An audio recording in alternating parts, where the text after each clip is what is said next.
विद्यार्थियों, इस तरह मेरी स्मृति कविता में कवि श्रीवास्तव जी ने ग्राम्य जीवन की झलक, पेड़ पौधे, पक्षी, झींगुर, खेत आदि की चर्चा की है। इसकी मैं चर्चा, इसका व्याख्यान आप लोगों को बता रहा हूं किस तरह से। इसके पहले मैं आप लोगों को थोड़ा सा हाइकू विधा के बारे में बता दूं। हाइकू विधा क्या है? हाइकू एक जापानी साहित्य की विधा है। 17 वर्णों में इसमें कविता लिखी जाती है। 17 वर्णों में लिखी जाने वाली यह सबसे छोटी कविता है। यानी 17 वर्णों के क्रम को उलट फेर करके, आगे पीछे करके एक कविता तैयार की जाती है। देख रहे हैं, किसी भी पंक्तियों को, किसी भी बंद को आप देख लेंगे, उसमें 17 अक्षर हैं। गई है पिकी प्रतीक्षारत पुनः आम्र शाखाएं, यानी सबसे छोटी कविता है हाइकू विधा। तो इसमें 3 पंक्तियां रहती हैं। अधिकतर इस कविता में कवि 5, 7 और 5 वर्णों का प्रयोग करते हैं। सभी पंक्तियों में जो कविता के बंद हैं देख रहे हैं, इस तरह हाइकू विधा में 17 वर्णों की 3 पंक्तियों में लिखी जाने वाली कविता, जिसमें कवि 5, 7 और 5 इस तरह से वर्णों का प्रयोग करता है। देख रहे हैं, महुआ खड़ा 5 वर्ण हो गया, बिछा श्वेत चादर 7 वर्ण, किसे जो होता 5 वर्ण, तो 5 5 10 7 17, इस तरह 17 वर्णों की कविता है। हाइकू विधा में लिखने वाले कई प्रमुख कवि हैं। इसमें सत्यभूषण वर्मा, गोपाल दास नीरज, जगदीश व्योम, कमलेश्वर भट्ट, रमाकांत श्रीवास्तव आदि इस तरह के कवि हैं जिन्होंने हाइकू विधा में लेखन किया है। अब यहाँ पर मैं कविता की चर्चा कर रहा हूं, उसके बारे में अर्थ बता रहा हूं। कविता का अर्थ सरल है, देखें। गई है पिकी प्रतीक्षारत पुनः आम्र शाखाएं। पिकी माने कोयल। कोयल जब चली गई, कोयल के जाने पर आम्र की शाखाएं, आम्र की डालियां उसकी प्रतीक्षा में बैठी हैं, प्रतीक्षा कर रही हैं, इंतजार कर रही हैं। जैसे कोई हमारा प्रिय जब चला जाता है तो हम उसकी प्रतीक्षा करते हैं, इंतजार करते हैं, कब आए कब आए। तो इसी तरह से यहाँ पर आम की डाली जो है कोयल के चले जाने पर उसके आने का इंतजार कर रही है। महुआ खड़ा बिछा श्वेत चादर किसे जो होता। देखें, पहला प्रश्न, आम के पेड़ कोयल के जाने की प्रतीक्षा कर रहे हैं। इसी मौसम में महुआ के वृक्ष से सफेद फूल आते हैं। यानी आम और महुआ एक फल के वृक्ष हैं। गांव में जो बच्चे जाते होंगे उन्हें पता होगा, आम तो सब लोग जानते हैं, यहाँ भी मिलता है, मगर महुआ को हो सकता है कुछ लोग न जानते हो। आम के जैसे महुआ का विशाल वृक्ष होता है।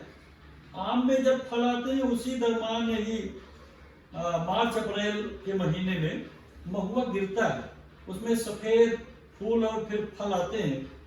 महुआ जब गिरता है बहुत तादाद में गिरता है, वृक्ष के नीचे सफेद रंग की जैसे चादर बिछ जाए, ऐसा वातावरण दिखता है।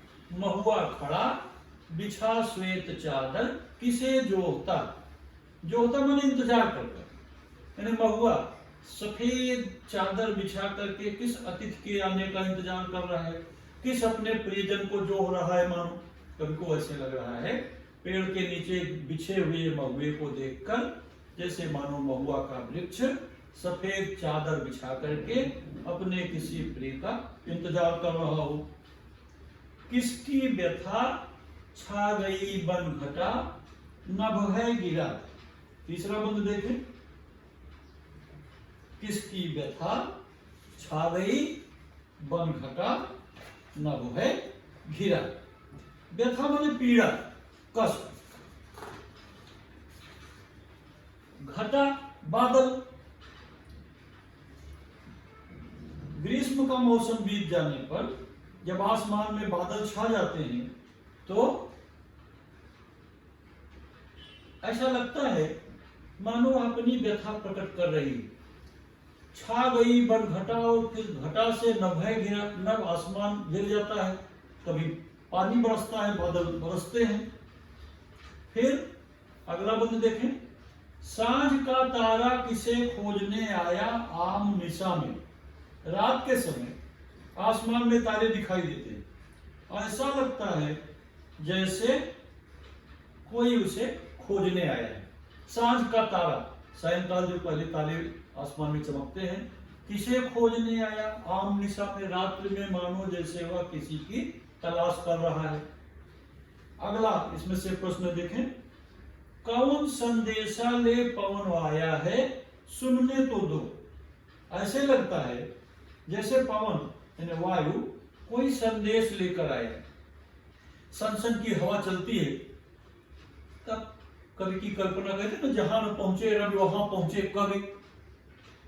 पेड़ पौधों की आवाज समझ लेता है, पशु पक्षियों मानो क्या कह रहे हैं, उनकी ध्वनि उसके कान में महसूस होती है। हवा के चलने से कवि को ऐसे लग रहा है जैसे मानो वह कोई संदेश ले आया है। कौन संदेशा ले पवन आया है सुनने तो दो, उसकी आवाज सुने। रची बसी हो मेहंदी की गंध में याद आती हो। रची बसी हो मेहंदी की गंध में। कवि यहाँ पर इस कविता के माध्यम से ग्रामीण जीवन का वर्णन करता हुआ कहता है, मेहंदी की गंध में रची बसी होने के कारण कोई उन्हें मानो याद करता है। मेहंदी तो आप लोग जानते हैं, मेहंदी स्त्रियां हाथों में लगाती हैं, उससे रंग आता, रंग कलर हो जाता है हाथ में। मेहंदी रचे हाथ, तो रची बसी हो मेहंदी की गंध मानो। ग्रामीण जीवन में इस तरह मानो मेहंदी की सुगंध, मेहंदी की खुशबू, मेहंदी का जो विशेषता है, मेहंदी के रंग मानो लोगों के मन में समाये हुए हैं, रचे बसे हैं, मेहंदी की गंध में याद आती है उसकी। खुल गए हैं पी कहां पुकार से पृष्ठ पिछले। इसी तरह से कोयल का स्वर सुनकर स्मृतियां मुखर हो जाती हैं। खुल गए हैं पी कहां पुकार से, पी कहां पपीहे की पुकार से मानो पिछले पृष्ठ में पीछे की घटनाएं मन में जाग उठी है, स्मृतियां आ गई हैं। कोयल का स्वर सुनकर स्मृतियां मुखर हो गई हैं। ग्रामीण लोगों ने वृक्षों की अंधाधुंध कटाई शुरू कर दी है। परिणाम स्वरूप अब दोपहर के समय लोगों को कहीं छाया नहीं मिलती। कटे वृक्ष, वृक्ष माने वृक्ष, पेड़, लोग पेड़ों को काट डाल रहे हैं, नए पेड़ तो लगा नहीं रहे, पेड़ों को काट डाल रहे हैं। हरे भरे पेड़ों को काटना बहुत पाप है। अग्नि पुराण में लिखा है, वृक्षों को काटने वाला बहुत बड़ा पाप करता है और वृक्षारोपण करने वाला अपने पितरों का उद्धार करता है। इसलिए वृक्ष लगाने चाहिए, काटने नहीं चाहिए। मगर यहाँ पर जो दृश्य दिखाया गया है, कटे वृक्ष, वृक्ष माने पेड़ कट रहे हैं।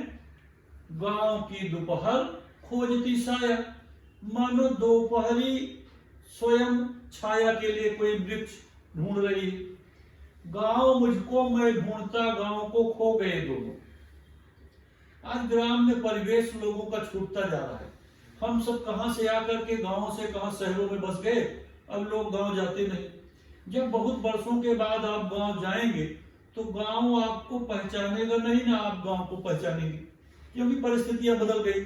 जो पेड़ पौधे थे कट गए, कच्चे मकान गिर के वहां बड़े बड़े मकान बन गए, पक्की सड़कें बन गई, मोटर गाड़ियां दौड़ने लगी। तो गांव मुझको मैं ढूंढता, गांव को खो गए दोनों। इस तरह हमारा ग्राम में परिवेश हमसे बिछुड़ता जा रहा है। वर्षा की सांझ बजाते सहनाई, छिपे झींगुर। झींगुर एक छोटा सा कीड़ा है। वर्षा ऋतु में जैसे बारिश की ऋतु चल रही, मगर यहाँ झींगुरों की आवाज सुनाई नहीं पड़ रही है। मगर गांव में खेत खलिहानों में जहाँ पे पानी वगैरह रहता है, वहां पर से कभी झींगुर, कभी जुगनू की चमक, ये सब दृश्य दिखाई पड़ते हैं। कभी ऐसे ही अपने ग्राम्य जीवन की यहाँ चर्चा कर रहा है। वर्षा की सांझ, सांझ माने संध्या काल, बजाते सहनाई, छिपे झींगुर। झींगुर छोटा सा कीड़ा जो आवाज निकालता है, कभी को ऐसा लग रहा है जैसे वो सहनाई बजा रहा हो। सहनाई एक वाद्य यंत्र है। उस्ताद बिस्मिल्लाह खान का नाम सुना, बहुत बड़े सहनाई वादक थे, उन्हें भारत रत्न दिया गया। सहनाई बजाने के लिए उस्ताद बिस्मिल्लाह खान को भारत रत्न पुरस्कार दिया गया है। उस शहनाई शुभ अवसरों पर बजाई जाती है विद्यार्थियों। अब शहनाई बाजा दिखाई नहीं पड़ता, अब नए नए बाजे आ गए। पहले के समय में शहनाई बजती, शादी विवाह के अवसरों पर, मांगलिक अवसरों पर शहनाई बजती थी। मैंने नाम बताया बिस्मिल्लाह खान, बहुत बड़े शहनाई वादक थे।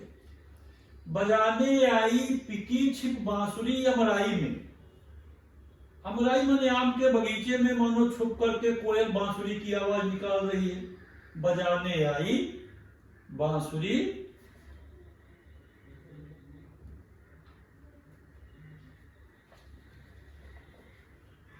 पिकी छिप अमराई में। अमराई आम के बगीचे में जैसे कोयल छुप करके, कोयल जब अपनी आवाज निकालती है, कुहू कुहू की आवाज निकालती है, तो लोगों का मंत्र मुग्ध हो जाता है। अभी मैंने कविता की पंक्तियां सुनाई ना, कागा का को लेत है कोयल का को दे। कोयल कुछ देती नहीं, सिर्फ अपनी वाणी का महत्व। इसलिए कबीर ने कहा, ऐसी वाणी बोलिए मन का आपा खोए, औरन को शीतल करे आपो शीतल होए। ऐसा मत बोल दो कि ऐसी वाणी बोल दो, ऐसी वाणी बोलिए जम के झगड़ा हुए, पर उससे मत बोलिए जो आपसे तगड़ा हुए, नहीं तो उठा के पटक देगा, है ना। बोली का महत्व हमें पशु पक्षियों से, जीव जंतुओं से भी शिक्षा दी गई। यहाँ कोयल की आवाज, बजाने आई पिकी, पिकी कोयल, छिप बांसुरी अमराई में। क्योंकि छिप के नहीं बोलेगी तो लोग उसे जब देखेंगे कोयल उड़ जाएगी। कोयल की मीठी आवाज है। इसलिए वाणी के संबंध में इस तरह आवाज के बारे में कई लोगों ने, कवियों ने अनेक अनेक बातें कही हैं। अभी तो आपने सुना कोयल का को देत है। फूल खिलता महक मुरझाता स्वप्न बनता। फूल खिलता महक मुरझाता स्वप्न बनता। जैसे फूल खिलते हैं, महकते हैं और अंततः स्वप्न जैसे मुरझा जाते हैं। खिलते हैं, सुबह शाम तक मुरझा जाते हैं। जो फूल कभी देवी देवताओं के शीश पर चढ़ जाते हैं ना। फूल की अभिलाषा सोहनलाल द्विवेदी की कविता है, बड़ी रोचक कविता, राष्ट्रीय कविता, पढ़िए आप लोग। चाह नहीं मैं सुरबाला के गहनों में गूथा जाऊं, चाह नहीं प्रेमी माला में बुध प्यारी को ललचाऊं, चाह नहीं देवों के सिर पर चढ़ूं भाग्य पर इतराऊं, मुझे तोड़ लेना बनमाली उस पथ पर तुम देना फेंक, मातृभूमि पर शीश चढ़ाने जिस पर जाए बेवने। एक फूल की अभिलाषा है। फूल खिलता, महक मुरझाता, लोगों को खुशबू देता, मुरझा जाता और फिर एक स्वप्न बन जाता है, उसका जीवन स्वप्नवत हो जाता है। बड़े सवेरे उठ जाती चिड़िया जगाता कौन। चिड़िया पक्षी सवेरे उठ जाते हैं, उन्हें कौन जगाता है? उसकी मम्मी जगाती होगी।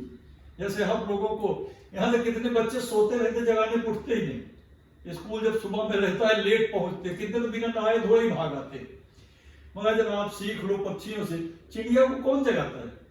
उठ जाती बड़े सवेरे चिड़िया। देखो आसमान में चिड़िया की, पक्षियों की कतारें उड़ने लगती हैं। जगाता कौन? प्रश्न। अपने आप उठ जाती है। आए कोकिल धुन बंसी की गूंजे भौर महके। इस तरह से कोयल आती है, अमराई में बंसी की धुन निकालती है।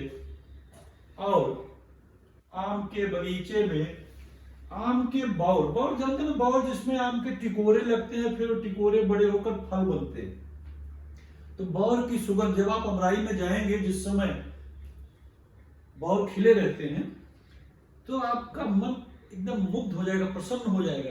एक प्राकृतिक आनंद है विद्यार्थियों। ऐसा आनंद घर में, होटलों में और यहाँ पर शहरों में दिखाई नहीं पड़ता। एक प्राकृतिक जनजीवन है जो उस वातावरण में रहते हैं, उन्हें इन सब तरह के जीव जंतुओं, कोयल की आवाज, तोता, मैना, पक्षी, सारा प्राकृतिक आनंद उन्हें प्राप्त होता है। तो कवि रमाकांत श्रीवास्तव जी ने इस कविता में, हाइकू नामक कविता में, इस तरह से ग्राम्य जीवन की झलक प्रस्तुत की। विद्यार्थियों धन्यवाद।